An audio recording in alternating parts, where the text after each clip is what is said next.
तो चलिए साथियों, सभी को हर हर महादेव। आप सब कैसे हैं? उम्मीद करूंगा कि आप सब बहुत अच्छे होंगे। You are fine and also I am fine. आपके साथ साथ हम भी बहुत अच्छे हैं साथियों। और चलिए आज मैं बात करूंगा कंडीशनल सेंटेंस का, जो एक और टाइप्स का उसमें रूल है, उसी को पढ़ते हैं साथियों।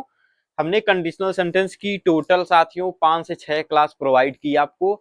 उसमें जितने भी कंडीशनल सेंटेंस के अलग अलग रूल्स होते हैं, हमने सब रूल्स को जो है बता दिया है आप सभी को। तो प्लीज आप सभी आइए और वीडियो को बहुत सारा प्यार दीजिए। तो चलिए आज कंडीशनल सेंटेंस का नेक्स्ट वाला रूल, जो लास्ट वाला रूल्स है, उसको हम पढ़ते हैं। ठीक है, तो कंडीशनल सेंटेंस के बारे में हमने बेसिकली बहुत अच्छे से हर क्लास में सीखा है, इस क्लास में भी सीखते हैं। ठीक है, तो चलिए देखिए आप। तो साथियों, कंडीशनल सेंटेंस की तो जो हिंदी होती है शर्त वाले वाक्य। ठीक है, यानी कि कंडीशनल सेंटेंस को हिंदी में क्या कहते हैं? तो कंडीशनल सेंटेंस को हिंदी में बोला जाता है शर्त वाले वाक्य साथियों। ठीक है, क्लियर? जी हाँ, क्लियर साथियों।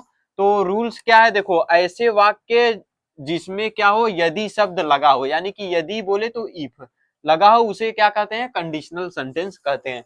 कंडीशनल सेंटेंस किसे कहते हैं साथियों? तो ऐसे वाक्य जिसमें यदि शब्द लगा हो, उसे हम कंडीशनल सेंटेंस कहते हैं। ठीक है, अब साथियों इसमें देखो तो शब्द आता है। ठीक है, एक क्या आता है? तो शब्द। तो शब्द के लिए हम कामा का प्रयोग करते हैं। तो के लिए हम कोई अंग्रेजी वगैरह नहीं लगाते हैं, तो की कोई मीनिंग्स नहीं होती है। तो के लिए हम कामा का प्रयोग करते हैं। ठीक है, इतनी बात क्लियर? आपको जो जो बता रहा हूं वही बस सुनिए, ज्यादा माइंड में कंफ्यूजन मत लाइए। अभी एग्जाम्पल्स के थ्रू सब डाउट्स क्लियर हो जाएगा आपका। ठीक है, ऐसे वाक्य जिसमें यदि शब्द लगा हो उसे कंडीशनल सेंटेंस कहेंगे। तो शब्द के लिए कामा का प्रयोग करते हैं। अब आगे रूल्स क्या कह रहा है, तो देखो रूल्स को साथियों। देखो कंडीशनल सेंटेंस में, ठीक है, कंडीशनल सेंटेंस में दोनों क्लाज, ठीक है, दोनों क्लाज में से कोई कोई एक क्लाज क्या रहेगा साथी? इंपरेटिव सेंटेंस रहेगा। ठीक है, इंपरेटिव सेंटेंस क्या होता है? तो इंपरेटिव सेंटेंस हमने बताया है, जाके देख लीजिएगा, वीडियो डिस्क्रिप्शन में मिल जाएगी। ठीक है, तो कोई एक क्लास क्या हो, इंपरेटिव हो, तो उसे इंपरेटिव में ही लिखते हैं। ठीक है, उसे इंपरेटिव सेंटेंस में ही लिख देते हैं और दूसरे वाले क्लास को उसके टेंस के अनुसार लिखते हैं साथियों। ओके, इतनी बात क्लियर? ये छोटा सा रूल्स है, इसको समझना आपको बहुत नेसेसरी है, बहुत आवश्यक है, बहुत जरूरी है साथियों। तो क्या है, कंडीशनल सेंटेंस में यदि दोनों क्लास में से कोई एक क्लास अगर इंपरेटिव सेंटेंस आपको आ गया, इंपरेटिव सेंटेंस बोले तो आज्ञा सूचक वाक्य साथियों। ठीक है, आज्ञा सूचक वाक्य, आज्ञा सूचक वाक्य हो तो उसे इंपरेटिव सेंटेंस में ही लिखते हैं, दूसरे क्लास को उसके टेंस के अनुसार लिखते हैं। ठीक है, इतनी बात क्लियर? इंपरेटिव सेंटेंस में साथियों जैसे क्या, आज्ञा, प्रार्थना, सलाह, प्रस्ताव का बोध होता है, यानी कि तुम सो जाओ, क्लास में हल्ला मत करो, वीडियो को पूरा देखो। तो इस तरह से आपका इसमें सेंटेंस होता है, यानी कि इसमें आज्ञा दी जाती है, प्रार्थना दी जाती है। कृपया अपनी किताब खोल लो, यानी कि please open your book, please mind your language, कृपया अपनी जबान पर लगाम दो। तो इस तरह से इंपरेटिव सेंटेंस होता है साथियों। कृपया मुझे सोने दो, तो प्लीज क्या हो जाएगा? Sleep him. ठीक है, प्लीज स्लीप मी, कृपया मुझे सोने दीजिए। ठीक है, तो इस तरह से आपका इंपरेटिव सेंटेंस होता है साथियों। तो यही बोल रहा है कंडीशनल सेंटेंस में यदि दोनों क्लास में से एक क्लास इंपरेटिव सेंटेंस है तो उसे इंपरेटिव में ही लिख देना, बाकी दूसरे को उसके टेंस के अनुसार ही लिखना है आपको। ठीक है, तो चलिए इसको इरेज करके एग्जांपल्स लेते हैं। और एक क्लास क्या रहेगा? एक क्लास, तो क्लास का मतलब होता है एक वाक्य। ठीक है, कंडीशनल सेंटेंस में देखो साथियों दो वाक्य आते हैं। ठीक है, चलिए एग्जांपल से आपको समझाते हैं। ठीक है, तो देखो, तो चलिए साथियों यहाँ पे दो एग्जांपल्स आपके सामने है। देखो, यदि वह नहीं आती है तो उसे बुला लो, यदि तुम जाना चाहते हो तो जाओ। तो क्या कर रहा है, कंडीशनल सेंटेंस में दोनों क्लास में से कोई एक क्लास इंपरेटिव हो तो उसे इंपरेटिव में लिख देते हैं। तो साथियों यहाँ पे देखो इंपरेटिव सेंटेंस कौन सा है?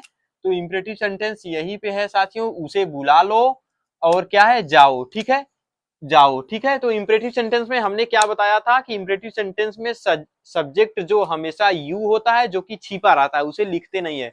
तो प्लीज जाकर आप इंपरेटिव सेंटेंस की क्लास को देखिए। ठीक है, ओके साथियों, please going to see imperative sentence class. Okay, तो इंपरेटिव सेंटेंस की क्लास को जाके देखिए, अपने डाउट्स को क्लियर करिए साथियों।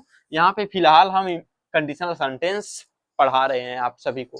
तो देखो एक क्लास क्या होता है, तो शब्द जो होता है साथियों, यहाँ पे तो शब्द लगा है तो शब्द के पहले वाला वाक्य को एक क्लास बोलते हैं, तो शब्द के बाद वाले वाक्य को एक क्लास बोला जाता है। ठीक है, इसे प्रिंसिपल क्लास बोला जाता है, इसे सबऑर्डिनेट क्लास, यानी कि प्रधान वाक्य और मिश्रित वाक्य। ओके साथियों, तो यहाँ पे क्लास के बारे में चर्चा नहीं करेंगे क्योंकि क्लास को हम कंजक्शन में पढ़ने वाले हैं। ठीक है साथियों, तो देखो क्या है, यदि वह नहीं आती है, तो देखो कंडीशनल सेंटेंस में दोनों क्लास में से एक क्लास इंपरेटिव हो तो उसे इंपरेटिव में ही लिखना है। ठीक है, तो क्या हो जाएगा, इफ, और दूसरे वाले वाक्य को क्या करेंगे साथियों, उसके टेंस के अनुसार। तो दूसरा इंपरेटिव है यहाँ पे है, उसे बुला लो और जाओ, तो इंपरेटिव को इंपरेटिव में लिखना है, दूसरे वाले वाक्य को उसके टेंस के अनुसार, यानी कंडीशन भी इसी के साथ जुड़ा है, यदि शब्द। ठीक है, यदि वह नहीं आती है तो उसे बुला लो, तो क्या हो जाएगा, इफ ही होगा या सी, तो सी होगा। इफ सी क्या होता है, नहीं आती है, तो इफ सी डज नॉट कम,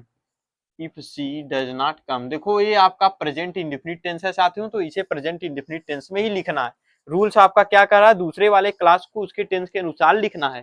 तो if she does not come, यदि वह नहीं आती है उसे बुला लो, तो क्या हो जाएगा साथियों, तो के लिए कामा लगा दो, उसे बुला लो, तो क्या हो जाएगा, कॉल हर। ठीक है साथियों, ओके, हर क्यों, क्योंकि आपका यहाँ पे देखो सी है, वह नहीं आती है, लड़की, स्त्रीलिंग के लिए हम सी का प्रयोग करते हैं साथियों, फीमेल के लिए if she does not come call her, यदि वह नहीं आती हो तो उसे बुला लो।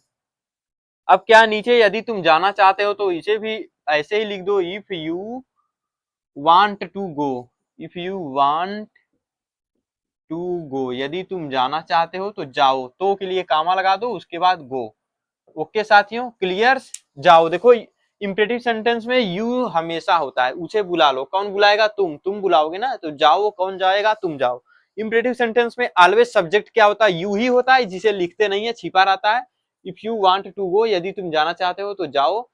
If she does not come, यदि वह नहीं आती है तो उसे बुला लो, कॉल हर। साथियों ओके, तो इंपेरेटिव सेंटेंस यही कहता है। और कंडीशनल सेंटेंस में रूल्स आपका यही है, कंडीशनल सेंटेंस में दोनों क्लास में से कोई एक क्लास इंपरेटिव रहेगा तो उसे इंपरेटिव में ही लिखना है, दूसरे क्लास को उसके टेंस के अनुसार, जैसा कि यहाँ पे लिखा गया है उसके टेंस के अनुसार, बाकी इंपरेटिव को इंपरेटिव में ही हम लोग लिख दिए। तो चलिए, इतनी बात क्लियर, जी हाँ, इतनी बात क्लियर हो गई साथियों। तब तक के लिए पढ़ते रहिए और वीडियो को शेयर करिए, थोड़ा सा सब्सक्राइब भी करवाइए और